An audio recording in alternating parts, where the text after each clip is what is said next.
کہ اللہ کے بارے میں ہمارا عقیدہ کیا ہونا چاہیے، اللہ کون ہے، کہاں ہے، کیسی ماہیت ہے، وہ کیسی طاقت ہے، اور اس کے بارے میں ہمارے نظریات کیا ہوتے ہیں۔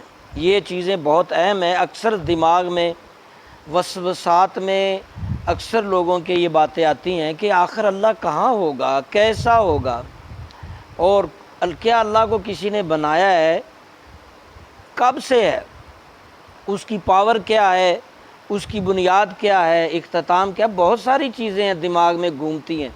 اور بچے اکثر پوچھتے ہیں، بھائی بھی کئی پوچھتے ہیں، خواتین بھی پوچھتی ہیں کہ اللہ کے بارے میں کنسیپٹ تو کلیئر کرے۔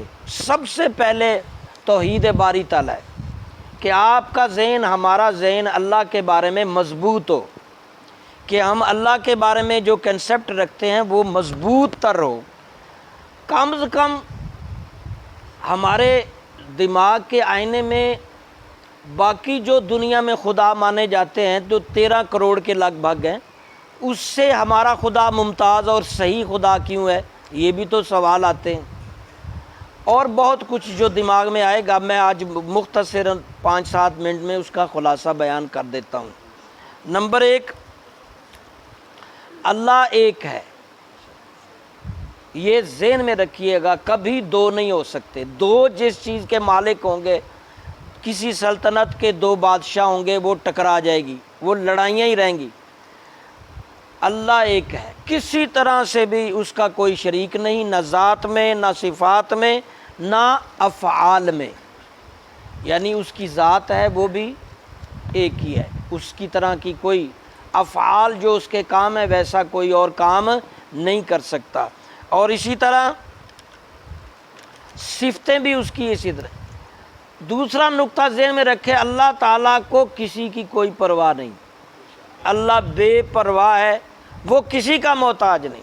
ہر بندہ، ہر چیز کسی نہ کسی چیز کی محتاج ہے، بادل ہو، آسمان ہو، زمین ہو، انسان ہو، جنات ہو، کچھ بھی، پتھر تک بھی، ہر چیز جو بھی اس نے تخلیق کی ہے وہ کہیں نہ کہیں کسی نہ کسی چیز کی محتاجی اس کو آئے گی۔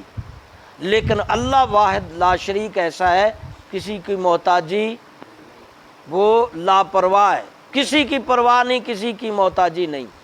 چوتھی بات ذہن میں رکھیے گا، اللہ کی ذات کے بارے میں ہمارا جو ادراک ہے، عقل ہے، وہ اس کو پوری طرح، عقل اللہ کی ذات پر ہیوی نہیں ہو سکتی کہ جو چیز سمجھ میں آ جائے گی وہ خدا نہیں رہے گا۔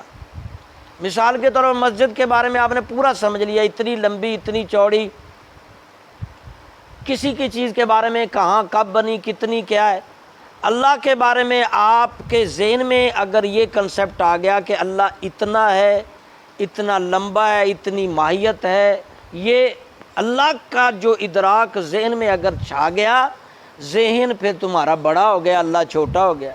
اللہ کے بارے میں ذہن ختم ہو جائے گا، اللہ کی پاور اور اللہ ختم نہیں ہوتا۔ یہ بھی ذہن میں رکھیے، جس طرح اللہ تعالیٰ بے مثل بے مثال ہے اور خود سے تخلیق شدہ ہے، کسی نے اس کو تخلیق نہیں کیا، اور اسی طرح اس کی جو صفات ہیں وہ بھی بے مثل ہیں اور تخلیق نہیں کی گئی، وہ خالق کی طرح ہیں، اور اس کا کلام بھی اسی طرح تخلیق نہیں کیا گیا۔ یہ جو قرآن ہے اللہ کا کلام ہم کہتے ہیں، یہ اللہ نے الفاظوں سے نہیں بولا، یہ ہمارے لیے الفاظ یہ لکھے گئے ہیں، ہماری یہ مجبوری۔ آپ نے سن رکھا ہوگا قیامت کے قریب قرآن کے حرف اٹھ جائیں گے، سادہ کاغذ رہ جائیں گے۔ یہ سیاہیوں سے لکھنا یا الفاظوں سے بولنا ہماری مجبوری ہے۔ اللہ تعالیٰ الفاظوں کا محتاج بے لفظ بولتا ہے۔ اور یہ دیکھو، ایک اللہ تعالیٰ کی جو اس عقیدے کے بارے میں 7 باتیں، حیات، قدرت، سننا، دیکھنا، بولنا، علم اور ارادہ، یہ 7 چیزیں محتاج ہیں، مگر اللہ ان 7 چیزوں میں محتاج، اس کی حیات جیسی کسی کی حیات نہیں ہو سکتی۔ کوئی ڈیٹ مینوفیکچرنگ اور ڈیٹ ایکسپائرنگ، کسی قسم کی ان کی کوئی ڈیٹ بنانے کی نہیں ہے اور ختم ہونے کی۔ ہر چیز کی ڈیٹ ہوگی کہ تب بنی، ہم دنیا کا کھنگالتے ہیں کب بنی، جنت کب بنی، مسجد کب بنی، فلاں کب پیدا ہوا، فلاں کب فوت ہوا۔ ہر چیز کی ڈیٹ بننے کی بھی ہے اور ختم ہونے کی بھی ہے۔ اللہ وحدہ لا شریک کا ذہن پکا کر لیں، اس کی کوئی شروعاتی ڈیٹ نہیں، مینوفیکچرنگ کوئی ڈیٹ نہیں، اور نہ ہی کوئی اس کی ایکسپائرنگ ڈیٹ ہے۔ اللہ کے فرشتوں کی بھی ڈیٹ ہے، وہ بھی فوت ہو جائیں گے، وہ بھی بنائے گئے ہیں۔ فنا سب چیزوں کو ہے، جو کچھ اللہ نے بنایا ہے اللہ کو بقا ہے۔ اللہ فنا ہمیشہ، اس لیے ہم کہتے ہیں اللہ ہمیشہ سے ہے اور ہمیشہ رہے گا۔ اللہ تعالیٰ کے بارے میں ہم کہتے ہیں اللہ ہمیشہ سے ہے اور ہمیشہ، اور اللہ کے خد و خال کے بارے میں بھی کنسیپٹ رکھیں۔ اللہ کا کوئی مخصوص ڈھانچہ آپ نہیں کنسیپٹ میں لا سکتے کہ ایسا ہوگا ایسا ہوگا، بس اللہ ایک پاور ہے، ان اللہ علی کل شیء قدیر، وہ ہر جگہ، ہر سمت، ہر سائڈ، ہر چیز ہر موجود ہے۔ آپ یہاں کہیں گے کہ یہاں اللہ ہے تو وہاں نہیں ہے، یہ بھی ایک کفر ہوگا۔ زمین میں ہے آسمان میں نہیں، یا آسمان میں ہی ہے زمین میں نہیں، یہ ہندوانی سوچیں۔ اللہ آسمان میں بھی اسی وقت موجود ہے، اسی وقت زمین میں، اسی وقت ہمہ وقت ہر جگہ موجود ہے۔ کہیں گئے۔ اور سننے کے لیے یہ جو میں نے ابھی بتائیں، سننا، دیکھنا، پڑھنا، ارادہ، ہمیں آلات چاہیے۔ کان ہوگا تو سنیں گے، زبان ہوگی تو بولیں گے، دیکھنا ہے تو آنکھیں چاہیے، پکڑنا ہے تو ہاتھ چاہیے۔ اللہ ان سب چیزوں سے پاک ہے، سنتا بھی ہے لیکن کان کی ضرورت نہیں، وہ دیکھتا بھی ہے اسے آنکھوں کی ضرورت، وہ بولتا بھی ہے اسے زبان یا الفاظوں کی ضرورت۔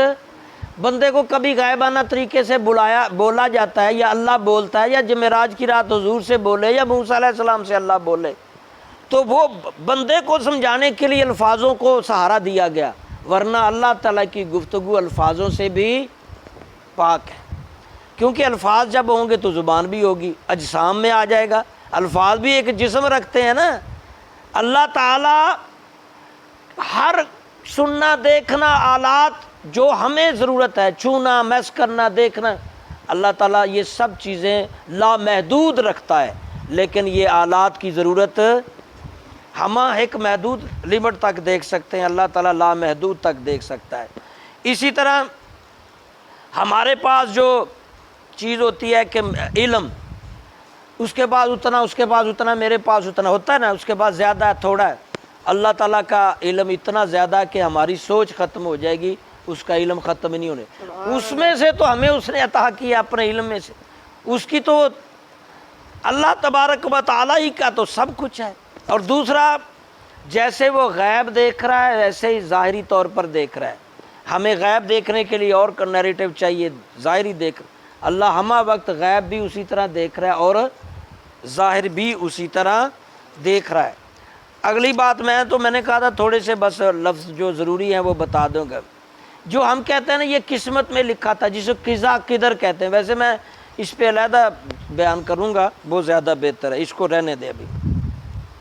اللہ تعالیٰ کے بارے میں عقیدہ ہونا چاہیے کہ وہ جو چاہے، جیسا چاہے، جب چاہے، جس طرح چاہے وہ کر سکتا ہے،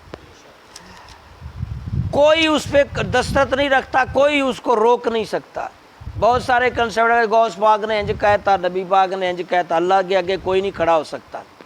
غوث بھی اس نے پیدا کیا ہے، نبی بھی، کس کی مجال ہے کہ اللہ کی حکمت کے آگے کھڑا ہو جائے گا کہ میں نے نہیں کرن دینا، ہاں جی یہ میں نہیں کرن دینا۔ بہت ساری ایسی جھوٹی کرامتیں جو ہمارے ہاں مشہور ہے، اس لیے عقائد پکا کرو اپنا۔ اللہ تبارک و تعالیٰ کو کوئی روک نہیں سکتا، اللہ کے بارے میں کوئی آڑے نہیں آ۔ ہاں دعا ہے، کسی نبی کی سن لی ہے کچھ وقت کے لیے، اس کی بات مان لی ہے، وہ ٹال دی۔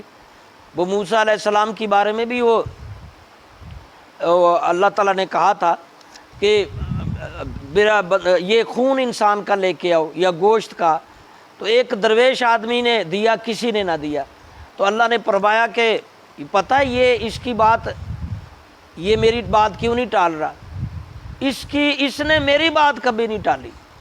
یہ بات بہت کنسپٹ ہے۔ دوسری بات، مہربانی اتنی زیادہ ہے کہ مائیں پیچھے رہ جاتی ہیں، 70 مائیں بھی، یقین جانو کتنی غلطیاں کر رہے ہیں، پکڑ نہیں رہا، کتنے گناہ، کتنی زیادتیاں، یہ 70 ماؤں سے بڑھ کر پیار ہے۔ اس کی عظمت، اس کی بڑائی، اس کی شان، اس کا مرتبہ بہت بلند و بالا ہے۔ وہ جس کو چاہے عزت دے، جس کو چاہے ذلت دے، وہ 1 منٹ میں بادشاہ کو غریب فقیر کر دیتا ہے۔ ہر سمت سے، ہر جگہ سے، ہر مقام سے اللہ سن بھی رہا ہے، دیکھ بھی رہا ہے، محسوس بھی کر رہا ہے، دے بھی رہا ہے، لے بھی رہا ہے۔ سارا نظام اس نے قبضے میں رکھا ہے۔ کسی درخت، کسی تنے، کسی پہاڑی، کسی جگہ، کوئی کائنات میں ایسی نہیں جہاں اللہ موجود نہ ہو۔ ہر جگہ، ہر سمت، ہر ٹائم، ہر وقت اللہ موجود ہے۔ نہ اسے نیند آتی ہے، نہ اونگ آتی ہے۔ یہ بھی یاد رکھیں اللہ تعالیٰ کی نہ کوئی اولاد ہے، نہ ہی اللہ کوئی اولاد ہے۔ اگر اللہ کسی کی اولاد ہو یا اللہ کی کوئی اولاد، جیسے عیسائیوں کا عقیدہ ہے عیسیٰ علیہ السلام اللہ کے بیٹے ہیں، یہودی کہتے ہیں عزیر اللہ کے بیٹے ہیں، بھئی اگر اس کی اولاد ہے تو پھر وہ خدا نہیں بن سکتا۔ وہ تو بہت اولاد والے پھر سارے خدا بننے کو ترجیح دیں گے۔ خدا ایسا ہونا چاہیے جو صفت دوسروں میں نہ ہو۔ پیدا ہونا، پیدا کرنا، یہ تو تخلیق ہے، یہ تو مخلوق کی صفت ہے، اللہ میں نہیں ہو سکتی۔ اللہ تبارک و تعالی ہمیں عمل کی توفیق عطا فرمائے۔ اگر کوئی سوال آئے تو لکھ کے صبح کی نشست میں نا پرچی